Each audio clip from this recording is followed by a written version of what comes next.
Et salut internaute, ça me fait super plaisir d'être avec toi aujourd'hui. Et le sujet, c'est ça.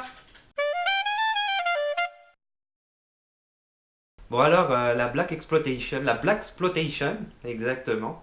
Je vais faire ce sujet-là aujourd'hui pour deux motifs. Le premier, d'abord, je voudrais remercier évidemment Saber Rassim ou Bill Carson, ça dépend de quel pseudo tu utilises, j'imagine. Carson étant naturellement comment dire, une grande référence au Bon, la Brute et le Truand de Sergio Leone. Donc les autres, là, peu importe pour les autres, si tu vois ce que je veux te dire. Si t'es un fan de Sergio Leone, Bill Carson, c'est évident.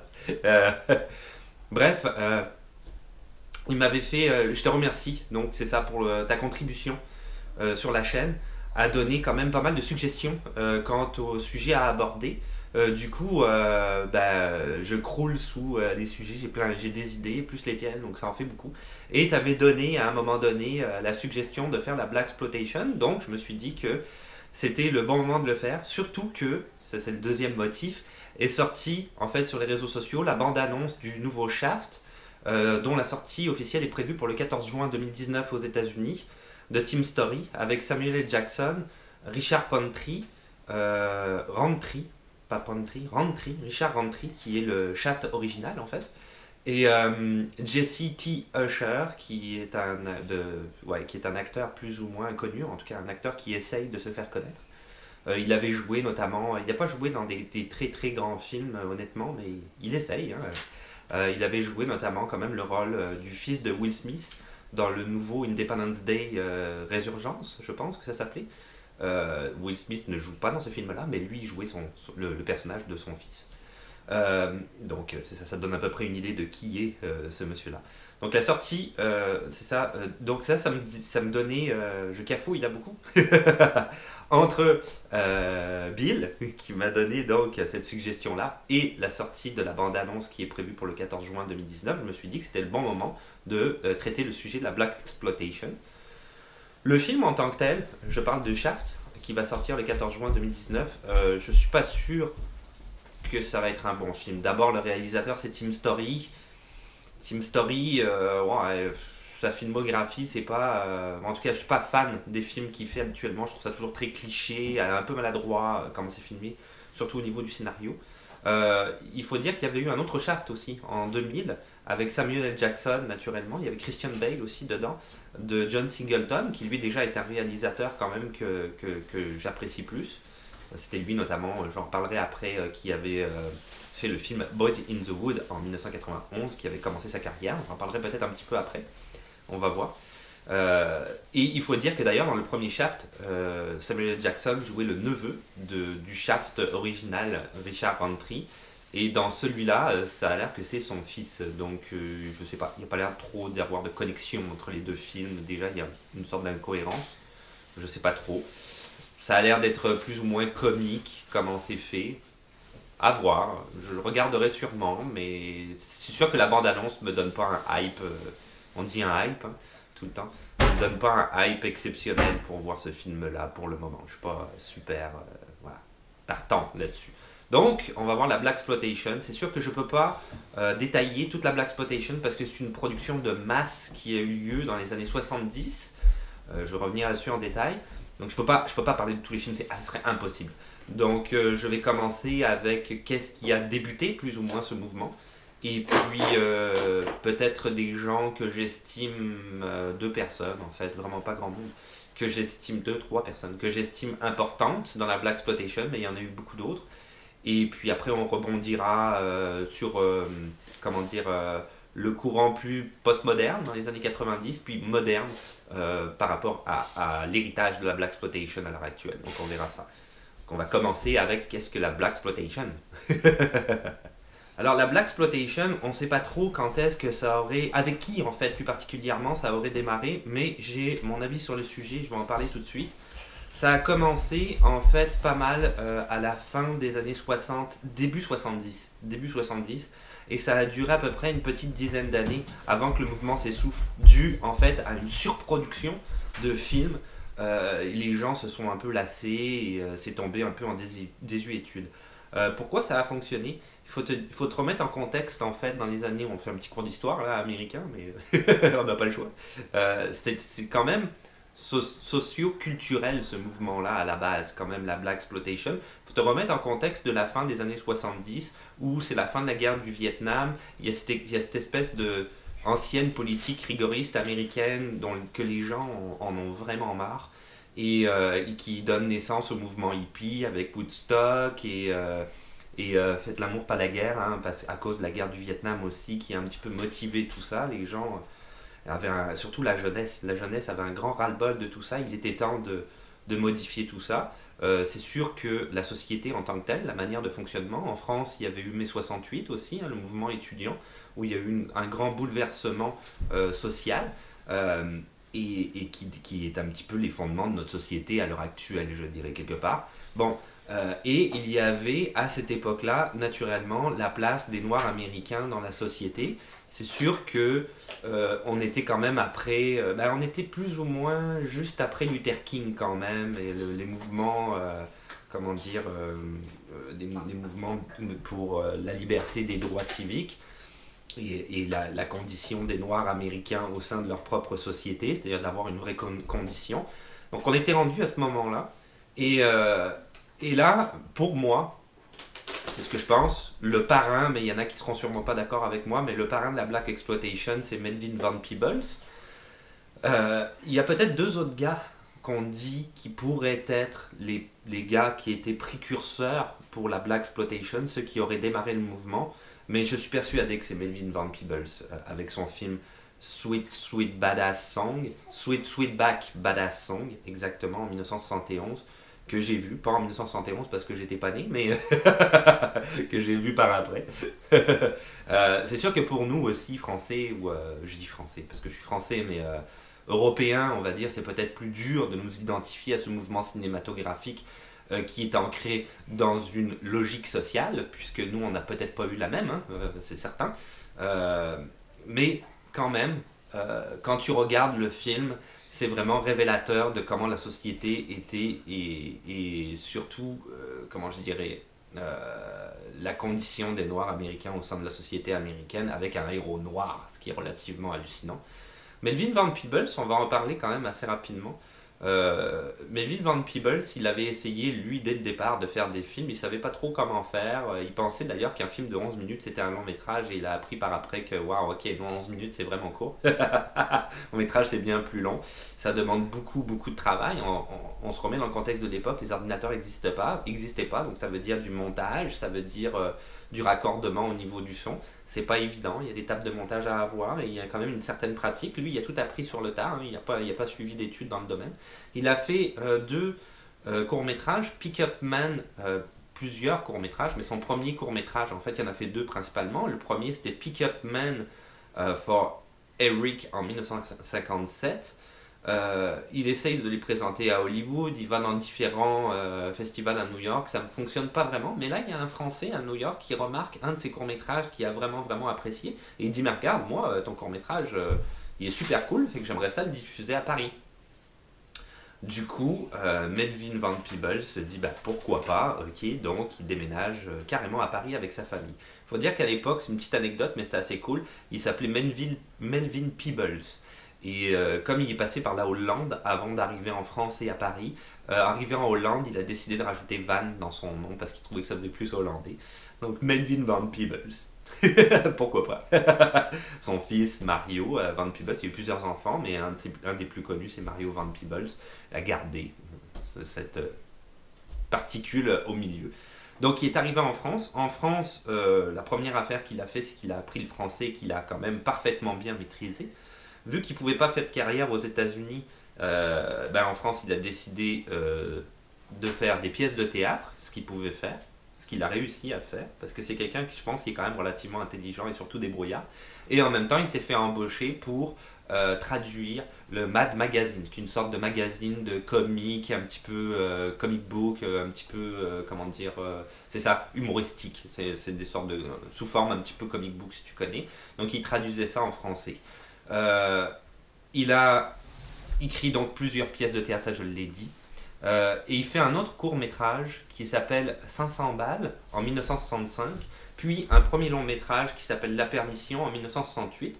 Donc ces deux films-là lui ont vraiment donné une grosse notoriété, notamment La Permission en 1968, parce que c'est un film français, naturellement, et c'est le film, c'est un soldat américain noir qui est en permission, qui rencontre une jeune française, et là, en tout cas, c'est l'amour, et finalement, il voudrait déserter, mais il peut pas, et est-ce qu'il va, le sujet traite de ça, est-ce qu'il va, comment dire, donner la priorité plus à l'armée, ou la priorité à l'amour qu'il connaît.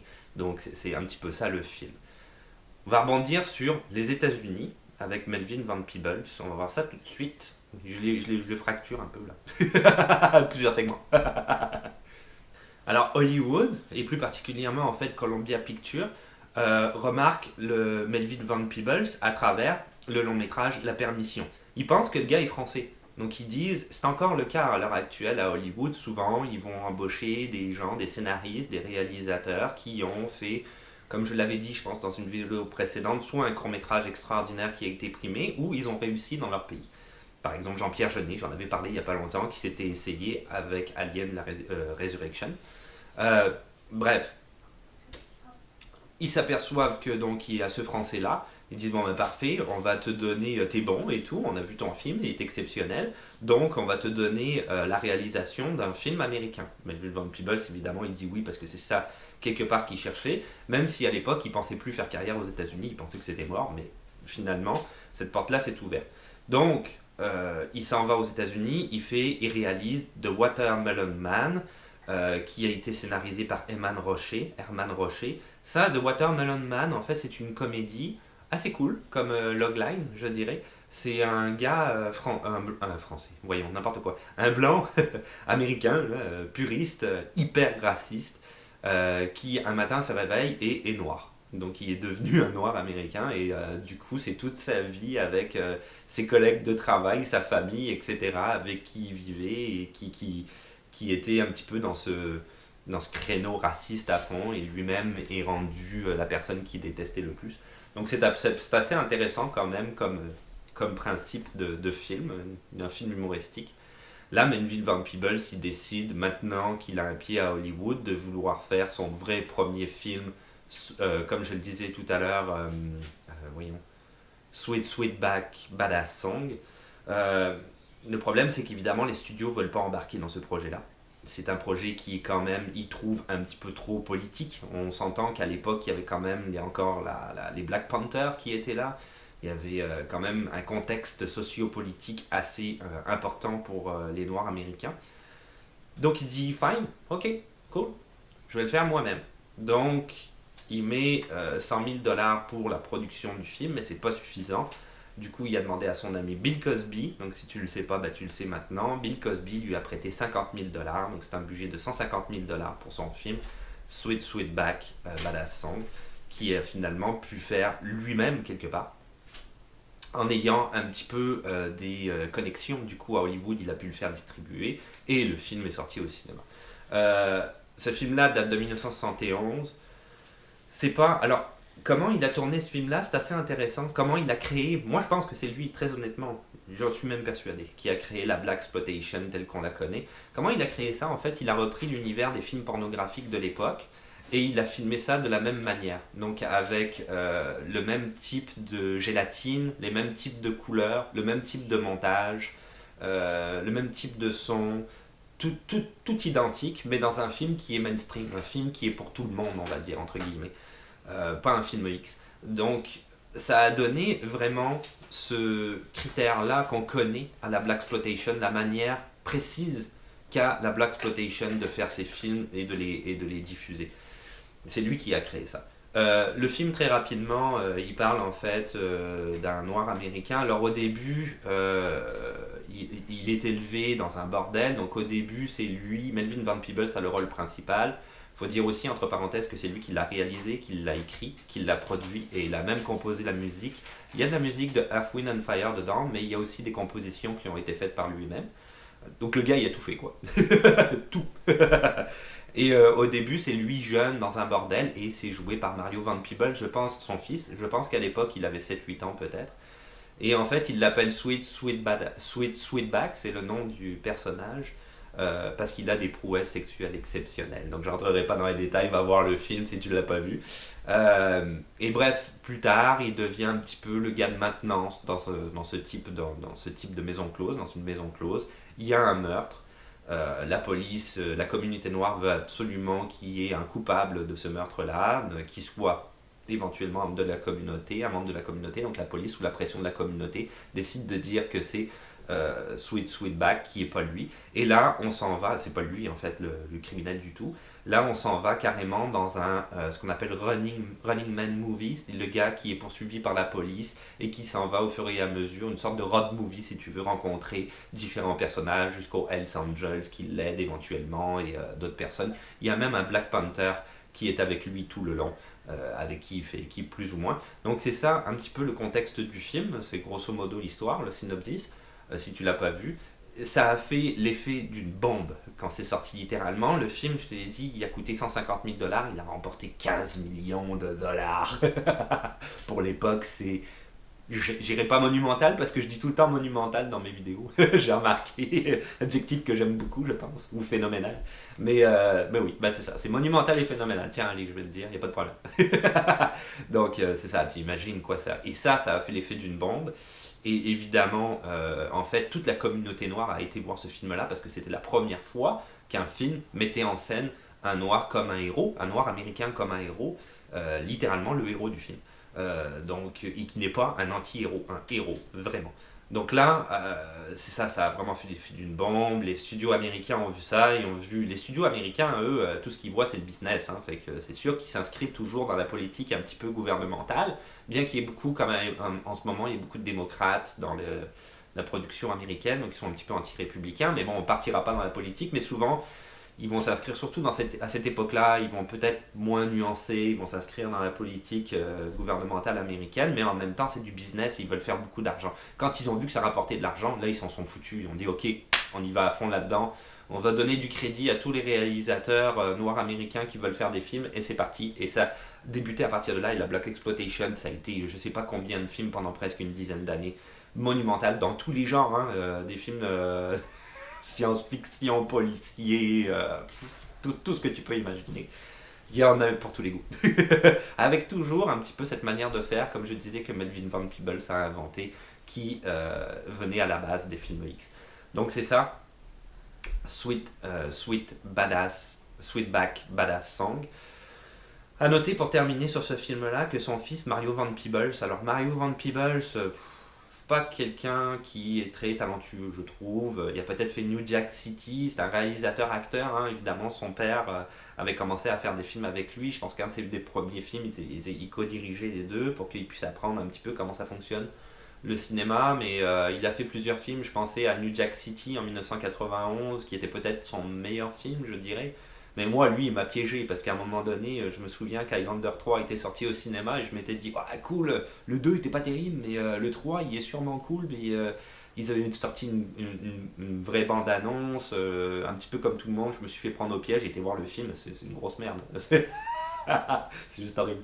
Donc c'est un gars qui quand même, quand tu vas voir son IMDB, il fait des films qui sont notés, si tu connais IMDB, entre 2 et 3, quoi. C'est pas terrible, c'est des films de Mario Van Peebles, honnêtement. Mais en 2003, il a sorti un film qui s'appelle Badass, qui lui est 7.4, qui est quand même plus élevé, hein, et qui est adapté, notez plus haute, et est adapté d'un livre de Melvin Van Peebles, en fait, qui est le livre sur comment tout ce que je viens d'expliquer s'est passé.